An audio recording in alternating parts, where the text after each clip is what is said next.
How do you get an agent? A number of ways. I mean, there are just a number of ways. You can get yourself into a good acting class, which, you know, you can get on the internet now and pull up acting classes, and you'll be able to sift through it and find the legitimate classes, people that have been doing this for years, they have good reputations, good grades from the Better Business Bureau, you know, places like that. Get yourself into a class. A lot of times teachers will refer people to me, other actors, you know, especially if they're like clients here or something, and say, oh, will you meet somebody? Of course, you know, we'll always meet, especially a client that's working here and they want to refer somebody, we'll meet them. Sometimes they have these casting director workshops or forums where actors go out and perform or meet casting directors, and sometimes they will call us up. I mean, we'll always meet with a casting director referral. Get out there. Have some backing.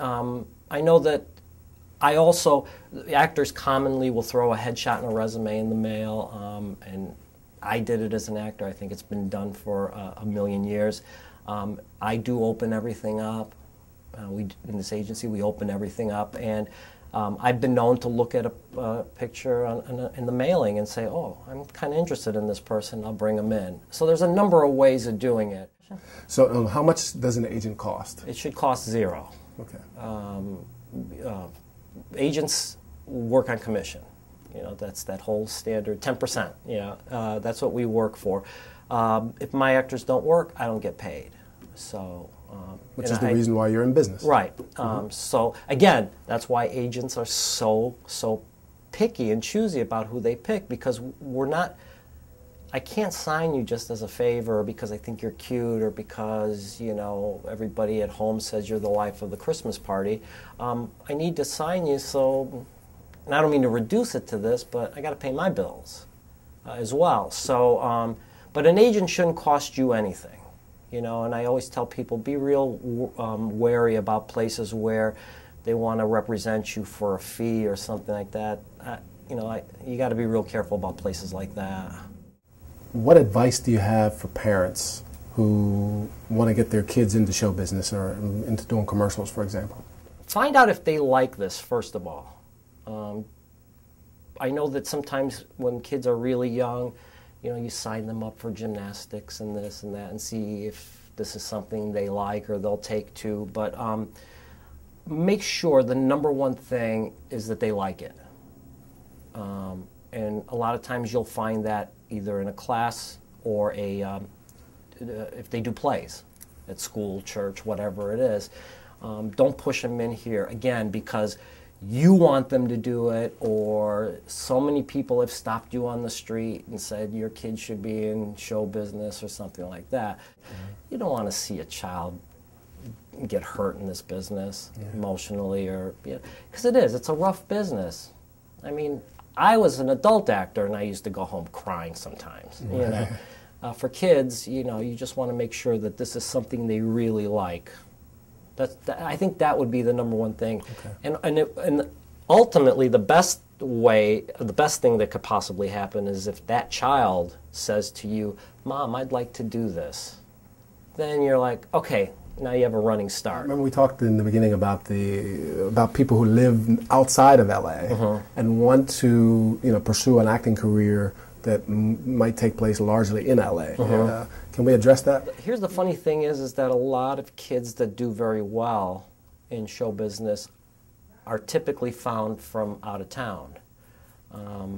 And I know, because I've talked about this before, that just my opinion, you know, kids don't grow up to be actors out here. I mean, people in LA don't grow up to be actors, even though it's Hollywood, and a lot of them do get into the show business, whether it's acting, writing, or grip and electric, or whatever it is.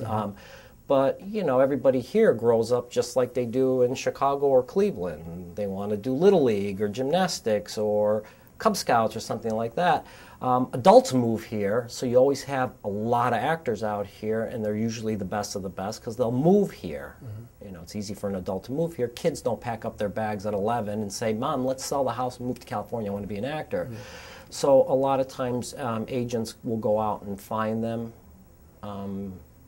A lot of times they will have showcases out here with out-of-town actors. They'll come out here for a week for like a mini intensive acting camp or something that culminates in a showcase for agents and managers. You just have to be really, really, really, really careful with that, because it's obviously it's a highly, highly competitive business, whether you're a kid, adult, animal actor, whatever it is. It's a very competitive business. And to make the ultimate sacrifice of leaving your home and your family and your friends to come out here, whether it's forever or for an extended period of time, you just have to be really, really, really careful and secure with that. Because it's really difficult to do. Right. You know. But how do you manage the audition process if you're outside of the ballet? Well, I mean, again, it's like you have to be here. I know that a lot of times, especially in the past, we used to do there's people that represent out-of-town actors. I have a few of them, and if you get lucky enough and get them an audition or request them to do it on tape, you know, you can do something like that. Usually that's for more of theatrical stuff, like a TV, like a pilot for a series regular, maybe a lead in a film, and casting directors will look at that tape, and if they see something, they will call you and say, can this person come out here for a producer session or callback or something like that. I don't think it's as feasible with things like commercials or co-starring, guest starring roles, because you got to kind of be here. The casting's really fast and furious. They would rather see a live body than a tape, I think. So it becomes more of an issue of being out here and doing it. Unless you happen to live in very close areas. Where I do have clients that live in Las Vegas, San Diego, San Francisco, and if they get 12, 24 hours notice, they will make the drive here for auditions.